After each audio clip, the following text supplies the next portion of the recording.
Hey everyone, welcome back to the channel. Imagine this. A room full of powerful executives. Glass walls overlooking a glittering city skyline. A deal worth millions of dollars hanging in the air. And at the center of it all, a billionaire who suddenly can't understand a single word being said. This is the story of how one missing translator almost destroyed a deal, how an unexpected waitress changed everything. Billionaire's name was Victor Hale, self-made, ruthless in business. Calm, under pressure. The kind of man who negotiated contracts the way other people ordered coffee. Short, direct, confident. Victor Hale did not panic. Ever.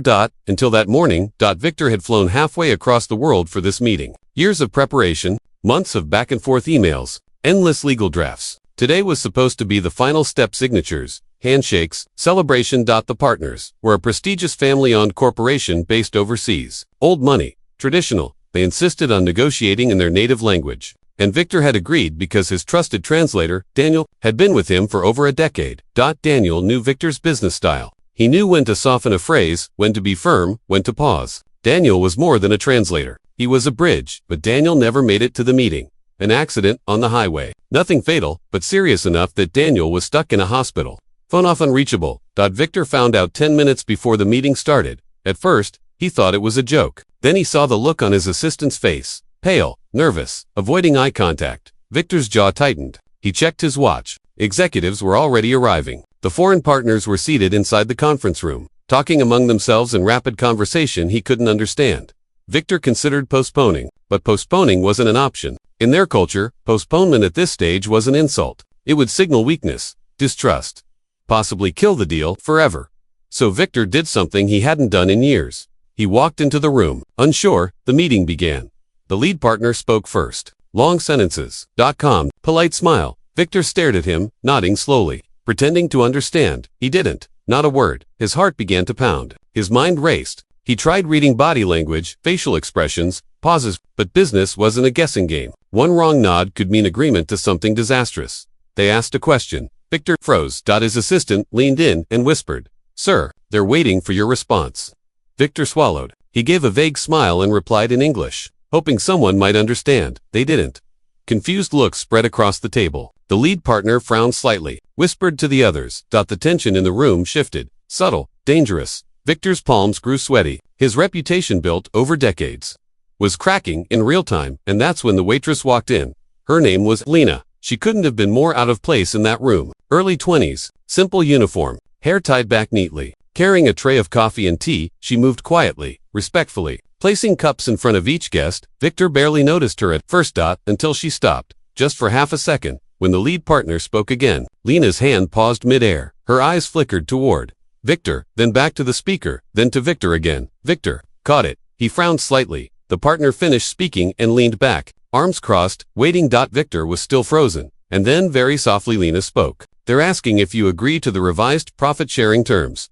Victor's head snapped toward her. "What?" he whispered. Lena swallowed, clearly nervous. I didn't mean to interrupt, but I speak their language fluently." The room went silent. Every executive turned to look at the waitress. Victor stared at her, disbelief flashing across his face. You understand them?" She nodded. "Yes, sir. My parents are from there. I grew up speaking it."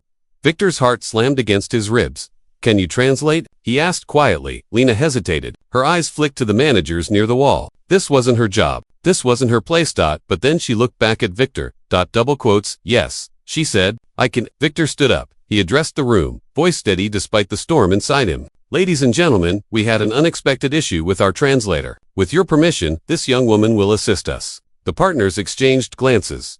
Then the lead partner nodded slowly.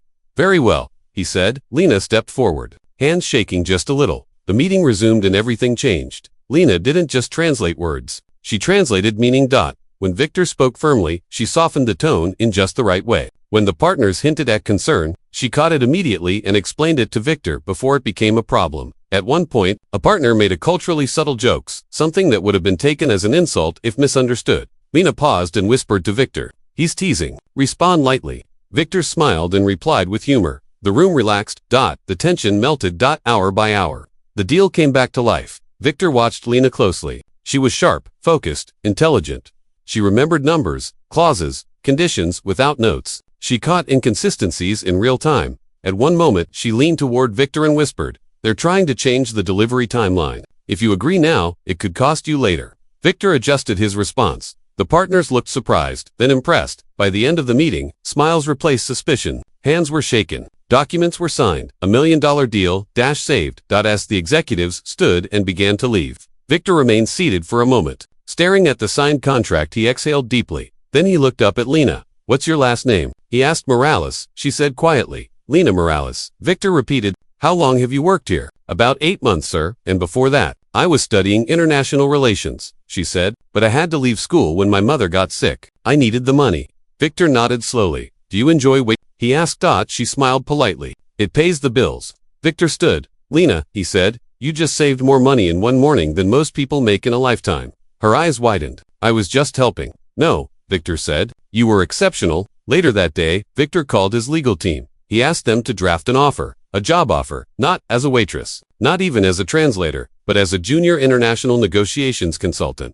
with a salary that made Lena sit down when she saw the number. When Victor handed her the offer, her hands trembled. "I don't understand," she said. "I don't have the degree yet." "You have something better," Victor replied. "Instinct, intelligence, cultural fluency, and courage." Tears filled her eyes. "I can't just leave my job," she said softly. "They need me here." Victor smiled. "I've already spoken to management. They're proud of you." Lena laughed through tears. Weeks later, Lena sat in a different room, not carrying a tray but carrying a folder. Sitting at a table, being introduced as part of the team. Victor watched from the head of the room, and for the first time in a long time, he smiled not because he'd won a deal, but because he'd been reminded of something he'd forgotten. Talent doesn't always wear a suit. Sometimes, it walks into the room quietly, carrying coffee, and saves everything. That this story moved you. Don't forget to like, subscribe, and share. You never know who might be one opportunity away from changing their life and someone else. Single quotes S. Thanks for watching.